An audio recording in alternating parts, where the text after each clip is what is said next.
Okay, so today I will summarize the paper and moderate the discussion. So we have read the paper, the opinion paper, Cellular Mechanisms of Conscious Processing, and it was published in the Trends of Cognitive Sciences. And the authors are Jan Aru, Mototaka Suzuki, and Matthew Larkum. And they are from the Humboldt University of Berlin, University of Tartu, and the Charité Universitätsmedizin, again from Berlin. And so basically, the authors are proposing and kind of summarizing the recent findings and the recent empirical advances regarding the role of layer 5 pyramidal neurons. And they kind of relate them or discuss them in the context of consciousness research and as a potential cellular mechanism for consciousness. So they start by pointing out that many of the currently popular or recently developed consciousness theories seems to support this idea that there are these large-scale brain networks and they work together to integrate information or to kind of contribute to a global ignition, whichever way, but there's this large-scale activity that needs to happen in order for consciousness to appear. And it seems that it's a bit less well discussed what are the potential cellular underpinnings of this, these processes of this integration. And so the authors start by discussing the very interesting case of general anesthesia. How does it actually work? Because indeed it is quite surprising that we have these drugs that are able to kind of stop consciousness or put people in an unconscious state, although temporarily, and only with a very specific, like a precise dosing. And so they point this out that it is very important that any theory of consciousness needs to address how general anesthesia works, how and why it can work in the context of this theory. And so one of the candidate mechanisms, or an important mechanism, a cellular mechanism that kind of supports this, is, or basically the functioning of these layer 5 pyramidal neurons. So these are fairly large neurons that have the cell body in the layer 5 of the cortex, and then they have projections up to upper layers, the surface layers. And I will not, I think, explain all the details because it is, I think there's a lot of different terminology, and I think it's quite, it would take a long time, and I'm not sure if I would, I don't know, do it well enough, but just to kind of explain the most important concepts, we have these large neurons. There are, and they can be actually, you could divide them, or their components could be ordered into 3 like categories or 3 parts or compartments. So there's the apical compartment, that is like the top section of the neuron. There's the basal compartment, that is the bottom section of the neuron, and there's the coupling region or coupling compartment that sends the information or kind of allows the information transfer between the apical and the basal compartments. And it's also important to mention that there are specific different receptors that are involved in these apical and also the basal region, and also that the higher order thalamus, which is a part of the thalamus that is yeah, it seems to be involved in relaying info, or seems to be involved in modulating the cortical processing and not information relaying from the sensory, like sensory neurons to the cortex. So this higher order thalamus is also able to affect these pyramidal neurons.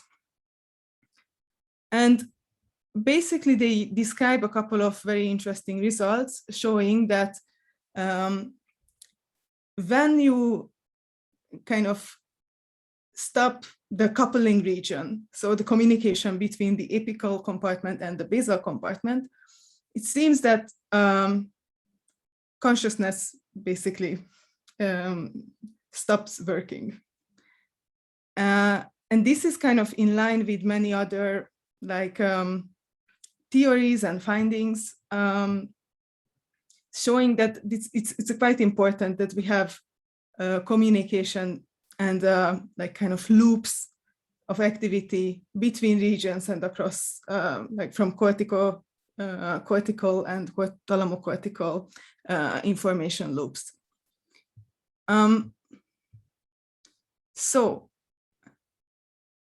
these findings kind of point out that if you don't have this coupling region, if it's modulated by either the higher order thalamus or by an anesthetic agent, then you don't have this information transfer. And then they kind of emphasize, or they kind of mention a couple of ways how we can use these findings and use this cellular mechanism to understand the kind of give a mechanistic underpinning for consciousness theories. So this, and they also propose, or they also mention this, like I think their own theory, or the theory that is based on these pyramidal neurons, the Dendric Integration Theory, or DIT. And basically, yeah, they are discussing that this ability of pyramidal neurons to transfer information, it could be actually fitted into many different consciousness theories. So for example, in case of IIT, since IIT is definitely emphasizes the importance of integration, information integration, it seems like this coupling section would be a quite important contribution, and the communication between different layers and different brain regions. If it's not working, then obviously IIT would predict the loss of consciousness. Also, in case of global neural workspace theory, again, these neurons may contribute to kind of an ignition process, because, and this is something I forget to say, that so these neurons seems to, like, since they are quite large and since they can basically,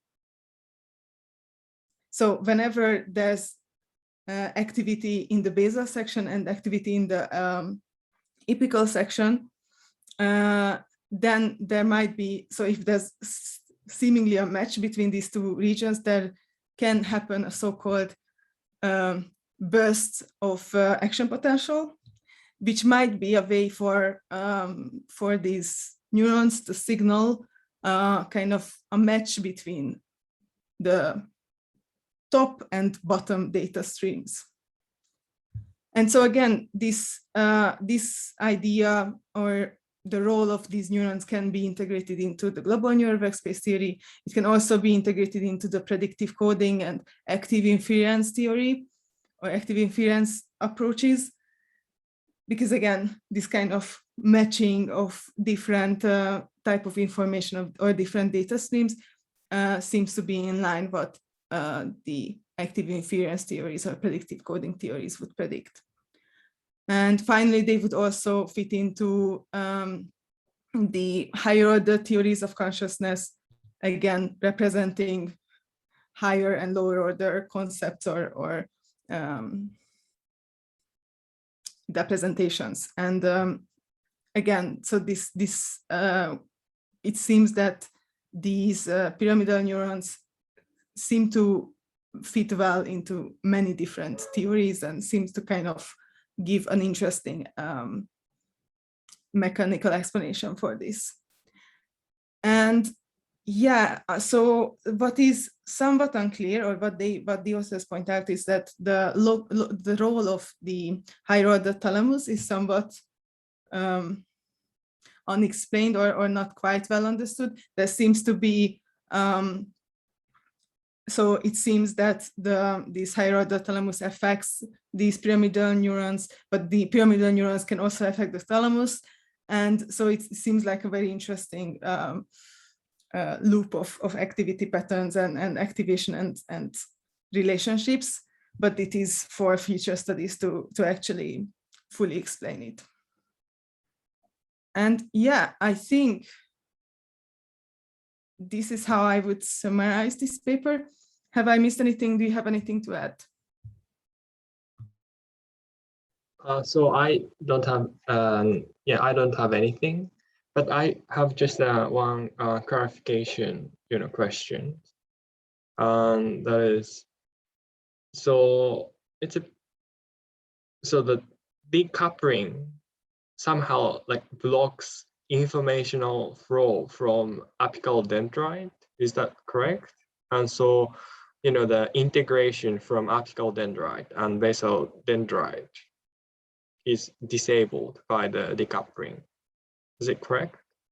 I think yes. I think Okay. so. Again, I have to mention that I am not very much like I am not very familiar with the neural, like the anatomical or physiological processes in the cellular, like neurocellular domain. So yeah, I guess all of us are not from that kind of field, so but anyway, I think the summary was overall very clear, concise. And I agree that this is kind of providing a biologically plausible mechanism for like proposed theories such as global neural space and like probably integrated information, predictive codings. And the paper says that this is the theory, right? The Dendric Integration Theory, but it sounds like not sure. Well, this my understanding is that this provides some again the mechanism how information is integrated, and if that kind of integration is disabled, then people sometimes or in sleep or anesthetized and things like that. And that is my understanding from paper. Ryoichi, do you want to add anything? For me, I agree with your summary and quote. And I also wondering that this means that the prediction error calculation is done within a single neuron, like layer 5 pyramidal neuron. It means that the tip receiver's dendrite top-down information writes the feedback or prediction, and the middle area is derived for higher order thalamus information, and the near of the cell is for the bottom-up information or prediction error, right? So first, my understanding is that the top layer, the information from the top layer, the apical dendrite, is related to I think the prediction expectation, and the information from basal dendrite is related to, I think, some bottom-up sensory informations, and it's a bit unclear how the error can be explained in this framework. So maybe these prediction from apical dendrites and sensory information, bottom-up information from basal dendrites can be somehow added within these dendrites area, and then computing errors.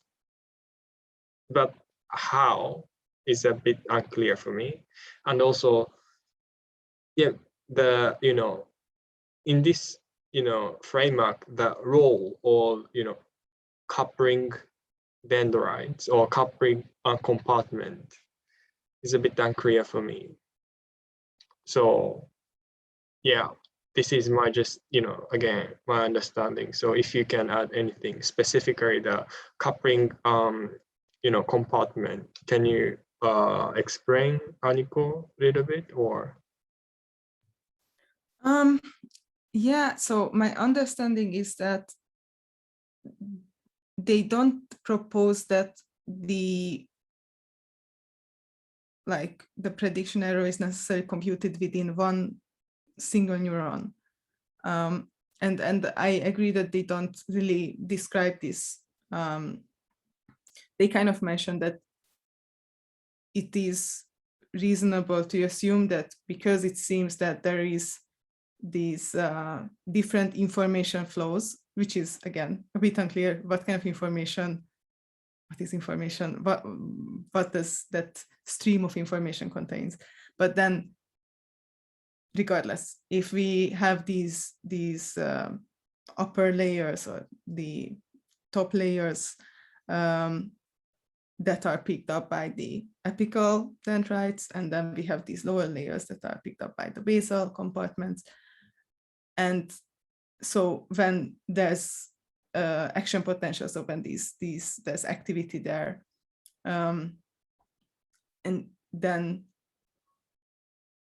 it seems that it's possible that whenever there's a match between the top activity and the bottom activity, that kind of strengthens and creates this, as I said, this burst, and that would kind of maybe project or help the information pass through different regions and kind of strengthen this representation. I don't know. It is hard to say, because I think they do a very good job at explaining the cellular underpinnings and how the cellular mechanisms work. And actually it is quite clear, even though it's such a complicated topic. But then when they discuss the potential implications to theories, they don't really go into details. But again, I don't think that was their goal. So I don't have much more to add, unfortunately. But that was my understanding. Have this kind of helped, or did anything with helping you to answer your questions?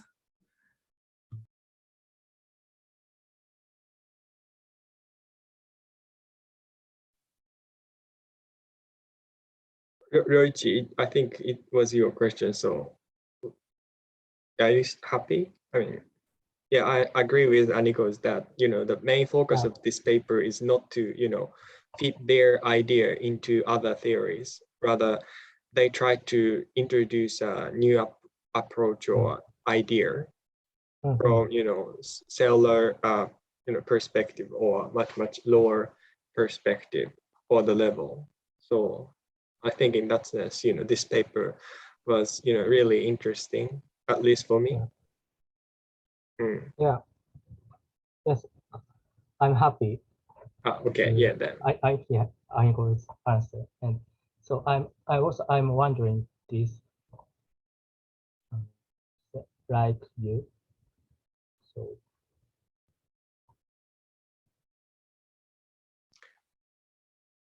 Yeah, so before, so today when we looking for a paper to discuss, I asked Aniko whether she knows a paper that relate, some, much, again, the cellular level mechanism to conscious processes. And then she, brings up this paper.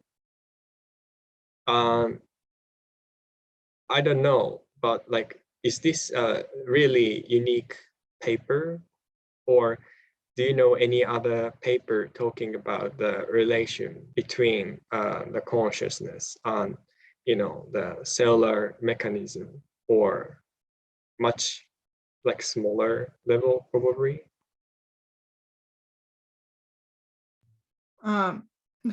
So personally, I don't really know any others. Like I have heard a lot about Matthew Larkum's and Jan Arud's work. So yeah, it wasn't even specifically the paper, but I know that they have done very interesting and extensive work on these pyramidal neurons and how they might relate to consciousness. Other than that, I think I can't really think of a paper that is, but that's mostly me being uninformed about these questions. Yeah. Yeah, but I feel that is very like unique to this paper, again, at least to me. So it was, again, really interesting. Yeah, it was, I really enjoy reading this paper. So that was really good. So maybe we can kind of, or we've already kind of started the discussion, but like, do you have any like questions or comments to discuss? I guess just one more thing I now have been thinking about, and I realize that there's, I think, quite extensive literature on like neurons, excitatory and inhibitory neurons, and their relations and their interaction in creating consciousness. It's not like a specific type of neurons like the pyramidal neurons, but more like a type of connection. So that's, again, I now I remember that there's also there's a quite interesting literature, and this focuses on more cellular or neural level activity, or the description of or the contribution of these type of neurons to consciousness. So that may be worth looking into as well. But yeah, I just wanted to add that. Mm-hmm. Yeah, but like, I have kind of, I have a not question, or might be a question, but related to that. Is this paper like talking about inhibition or excitation, or do they care about it? I think their point is that, different areas or the dendrites encode different information, and then somehow, or they're, DC or, integrated up when, this coupling compartment works. But other than that, they just not integrated, and that's their point. So inhibition and excitation does not like sounds very important to this. But what do you think?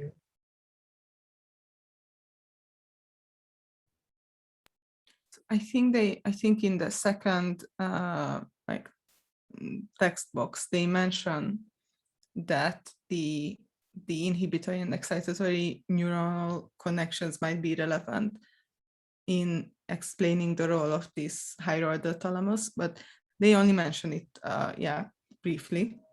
So yeah, I don't know if that was their, I don't think okay. that was their Okay. main focus here. I see. Yeah. Thanks. Yeah. I'll just read that part. I think there, the box too. Okay. Yeah, so maybe I have one, the comment or again question. They, listed my question in their question box, but yeah, while reading this paper, first they introduced the level of consciousness, right? How they can explain the level of consciousness, anesthesia, sleep, and awake with their framework. And then after that, they introduce or explain how, the content of consciousness can be explained by their framework. And after finishing that part, I started to feel that, okay, then how can we explain like dream? And again, yeah, this is, or the question is mentioned, the questions box, but I am really interested in that, or how can we do that? So do you have, or did you have the same, question while reading it? Because I think when I read this paper, or the first part, we're talking about the level of consciousness, that this coupling just lead to unconscious states, right? And then after that, the decoupling will like some kind of, or form the content of consciousness. If some specific column representing some feature is coupled, then that will be in the consciousness, conscious experiences. So if in unconscious states, these kind of coupling is all destroyed, I would say. And within that kind of situation, it's a bit difficult to imagine that, okay, then how, the conscious, experiences can be formed. So I don't know, maybe the degree of, decoupling might explain, the dream. But yeah, that was my question while reading this paper.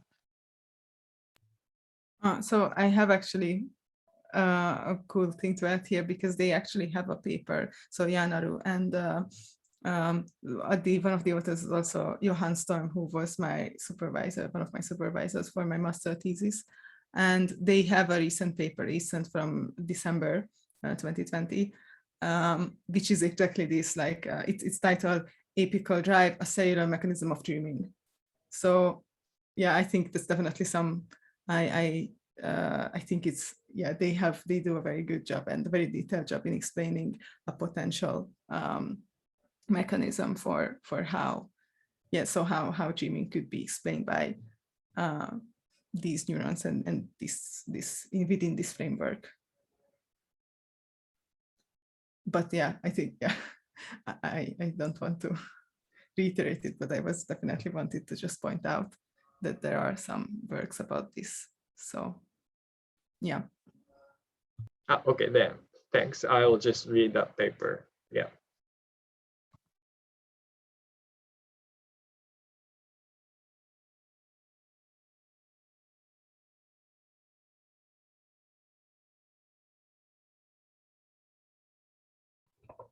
So Yota's question is about the content of consciousness, how to how to modulate the content of consciousness, right? In this context. Or my question was that, with this framework, when the, decoupling happening, first of all, you will be in the unconscious states. And also, if, decoupling happening, then you will not have some specific content of consciousness.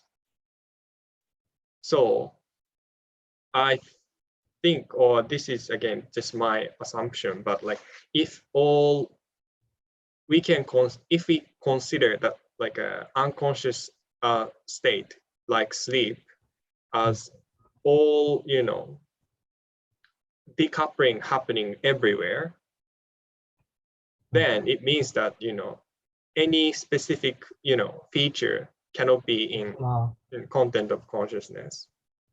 But, you know, this is contradict to the state of dream, because you have, you know, some content of consciousness, while maybe that, I don't know whether we can say that the level of consciousness is like low or very near zero or something like that, but yeah.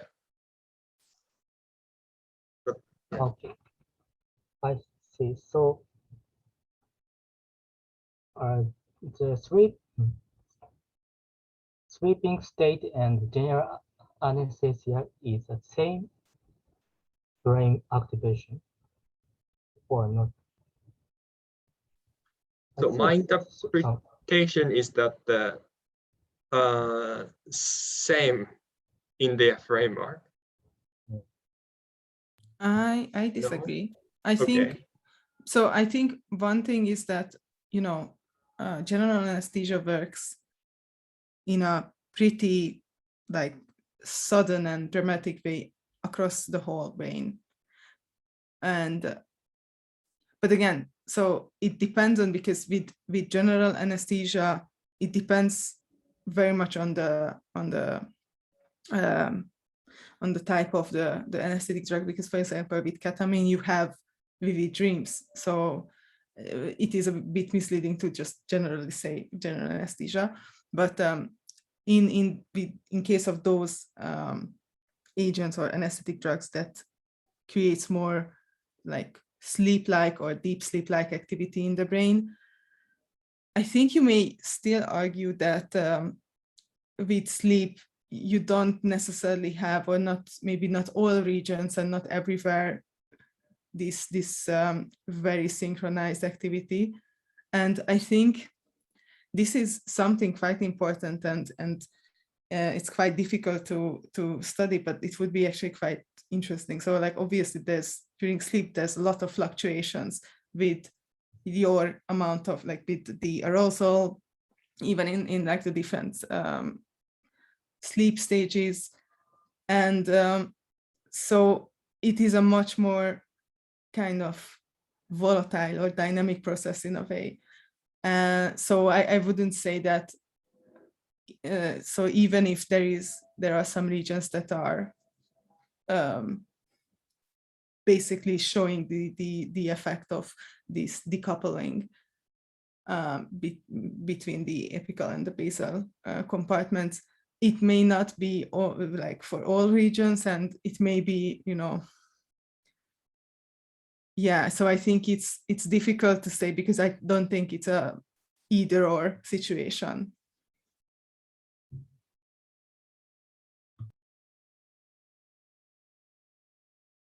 I see.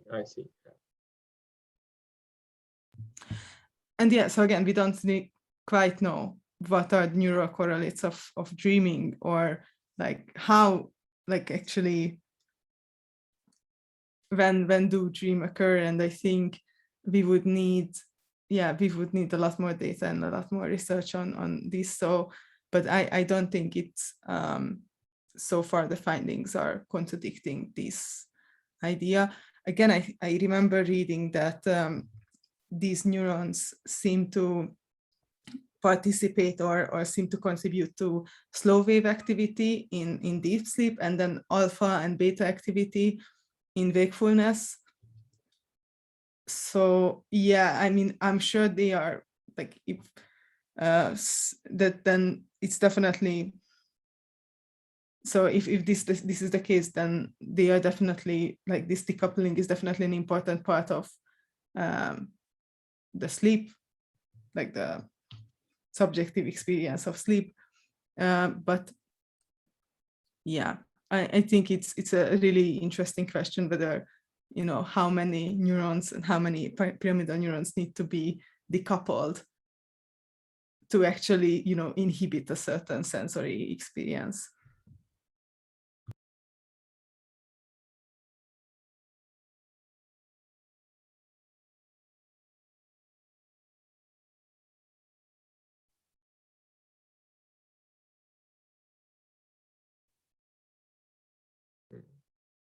I think all these, you know, discussion was from my question, how to explain and dream. But like, do you have any other questions? Yeah, for me, you know, I'm wondering, and I'd like to know I'd like to know how the feedback and feed forward is happening. I know that for consciousness, feed forward and feedback loop is important, and according to this study. So, but how to convey the information? Like different type of the neuron is there, or in this study, according to this study, the one pyramidal neuron in the one like layer 5 pyramidal neurons, the top-down information, also bottom-up information and calculation, or the different type of the neuron for bottom-up and top-down. In other words, the feed for the neuron, there are the neuron for feedback and the neuron for the bottom feed forward. I'm wondering, what do you think? Yeah, I think that's a very good question. But I think it's also a bit unspecified, and this is not on your end or your fault, but it's just so difficult to specify because exactly what level of information. So is it the exact cell or a group of cell or a region or a network? And again, you can imagine feedback loops and predictions and prediction errors in all of these different kind of levels. And I think in this way, what they propose is, so I think they don't necessarily say that the actual feedback is necessarily done with the pyramid within or by the pyramidal neurons, but definitely the communication between these regions and then maybe the summation of information. But then again, I think it's unclear. We just don't know whether, how many neurons contribute to this. And because of course, you know, these kind of large dendrites, they can pick up activity from many different neurons, and then at some point they happen to, or they will fire. And but then how is that translated to what we call feedback or feed forward? I don't know. I think that's a very important question. I have almost the same, you know, answer as Aniko have. So it's unclear, you know, about prediction of what, right? Specifying that is very important and very difficult.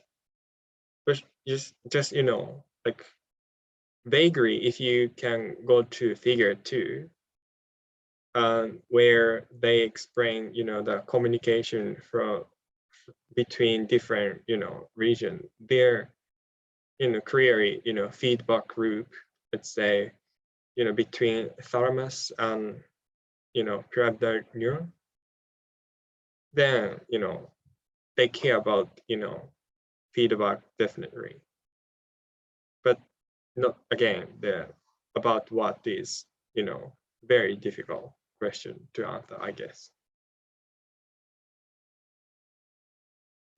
Okay, thank you. Yes, it is difficult, and I'm wondering and thinking.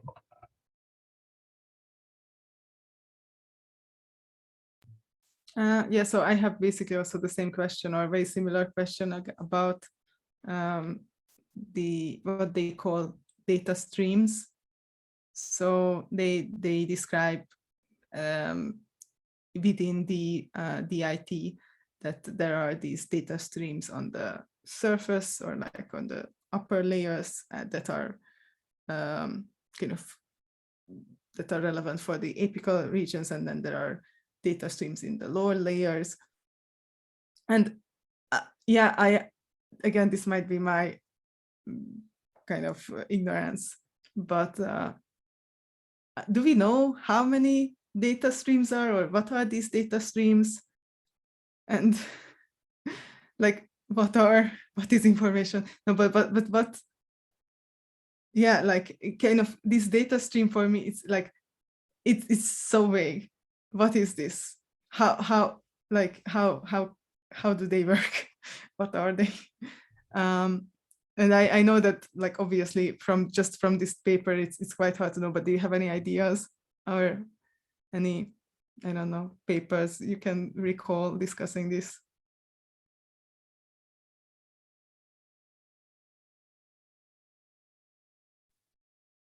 Yeah, I don't know, but like, again, if you go to figure 1, they listed, related, processing, say apical dendrite, they listed top-down feedback, model prediction, blah, blah, blah.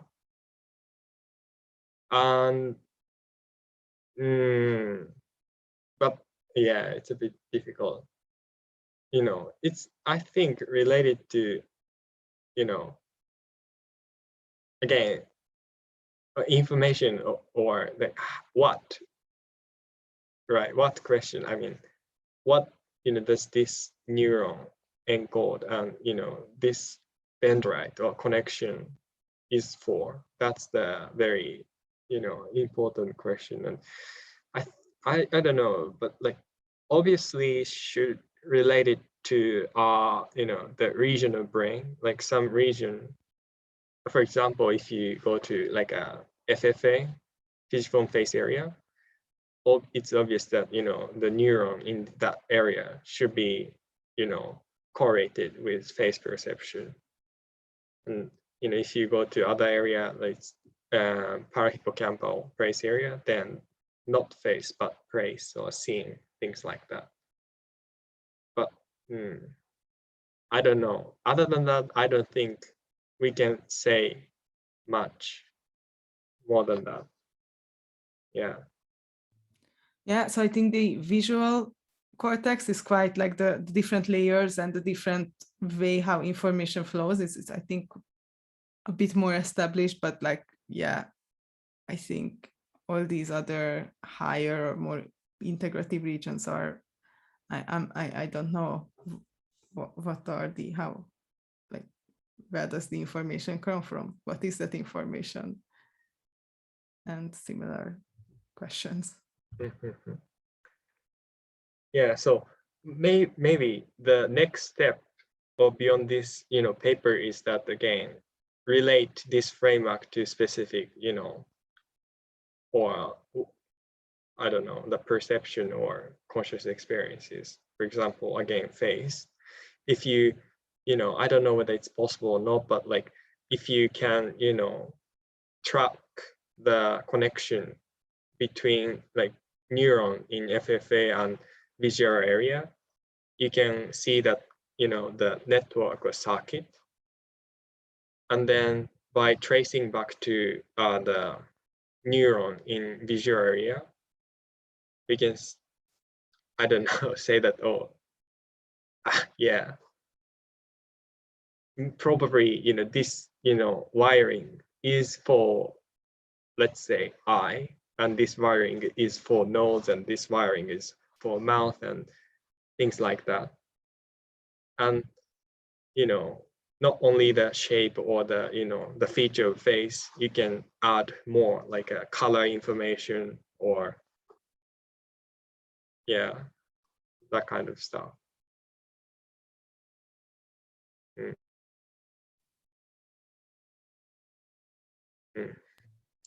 Yeah, but I think the difficult part will be is that I think we already kind of know that most of the, so even in a specific regions, some neurons respond to less complex, some neurons respond to more complex things, and the neurons also respond to like similar things, but not all of them. And then sometimes they respond to very like different things. So like deactivation in that regions, which is again, how does it translate to this framework? It's unclear for me at least. So yeah, I think what I know from how neurons work, I think it's unlikely that a single neuron will only respond to a single thing. And then it's also flexible, like obviously brain plasticity will influence these things. So yeah, I mean, it's very difficult. I don't know how, or like we are usually suggesting, or we usually discuss what can be the next steps for what would be an interesting future study for based on papers we read. But I honestly, like I have a lot of questions, but I don't know how to examine this, at least in humans.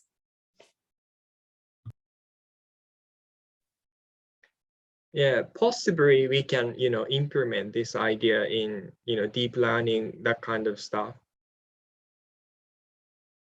And, first see whether, this framework works in simulation. And then after confirming that, we can look into the human brain or, other animals' brain. That's one possible direction, I would say. But like, as Aniko, you mentioned, I don't think we can go directly to the human brain with this framework because there are too many neurons, and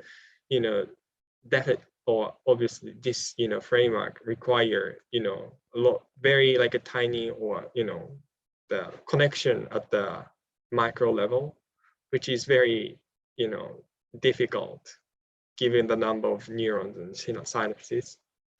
So yeah, I think the computational works can, be done as a next step. Yeah, that's a good point.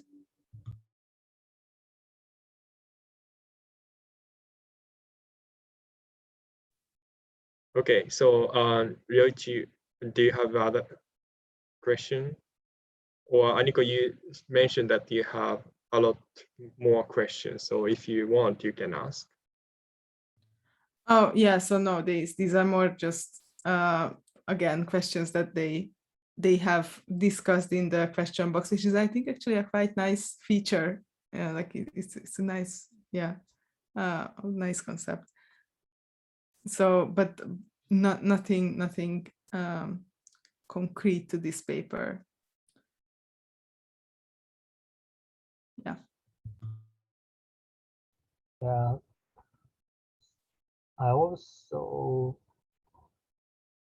I don't understand the meaning, higher order terms. What does higher order mean? Sorry, I don't know. Or probably I don't know, some specific region of thalamus, or? Yeah, so they define it in the glossary as a category of thalamic nuclei that modulate and control cortical processing, and that are not involved in relaying information from sensory input. I see. So normally thermoses are low, and they also said higher order, right? Okay.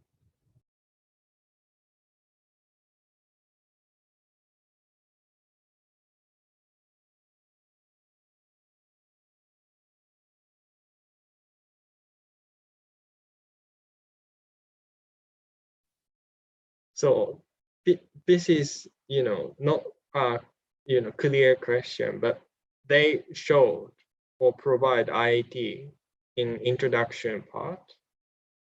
But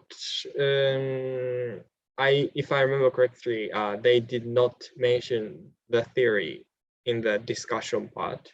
They says that their framework can be, fitted to global neural space or predictive coding. And so I don't know whether or the author thought that, IIT can, or, their framework can still fit to IIT, kind of, idea or not, because, in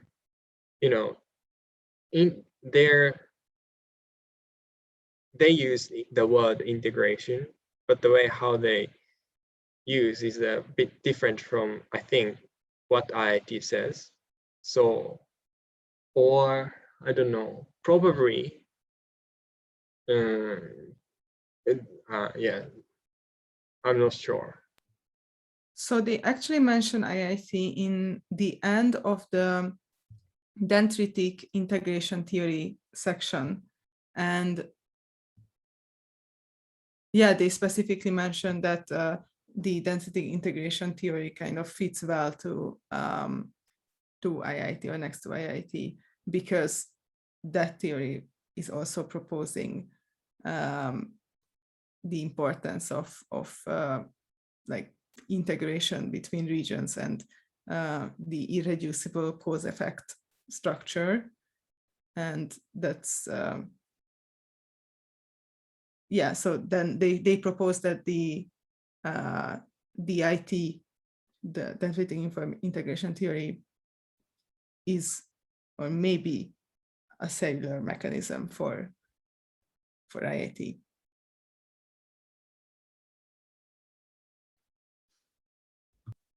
Yeah, now I remember that part. Yes, but correspond. Need to. Yeah, Okay. but I see what you mean, that they don't really describe it like exactly what they mean, and whether it's like, I think it's more, yeah, like on a first glance you could see a correspondence. Yeah. Yeah, but I don't know, like after you pointing out that part, I started to feel, oh, this might make sense, because you can consider, decoupling as disconnection kind of, operation used in IIT. And, that's obviously very important, because if, two nodes or neurons are disconnected, then there will be no integration of the information. And yeah, in that sense, yeah, I think that will, work in IIT. I mean, this framework will work in IIT. I see. Yeah. But actually, now that you mentioned this, I'm thinking, like, because in this way, what they propose is that the integration is between different regions within the same neurons. And I wonder whether it's, kind of an issue in also, so when we are trying to test or think about IIT, that we are thinking in neurons or like as a unit. I mean, so because I think in this way, or in this case, technically the nodes, like there are different nodes within the same neurons. And yeah, I think in that way, is that in line with IIT? Yeah, still. So what IIT says is that, we should test, evaluate any possible, spatial, scale. So it can be, much smaller than, single neuron, and can be much larger than single neuron. So I think, yeah, this part does not, contradict to IIT's, approach. I see. Yeah. No, that's definitely, I think, an interesting concept or an interesting idea to actually, whether with these larger neurons, it's actually, we could consider them as multiple nodes or smaller sections that are important. Yeah, so that I think important point is that in this paper, the single neuron can have, different functional, region, which is the different area of dendrites, which can be, sometimes a bit difficult to understand because, you can consider one single neuron as an entity and work as an, one. But I think this theory says that, within neuron, there are, different region in a sense, or nodes, and then they work in a different way so that, the single neuron behaves something. So that's a very important, concept to mention, I think.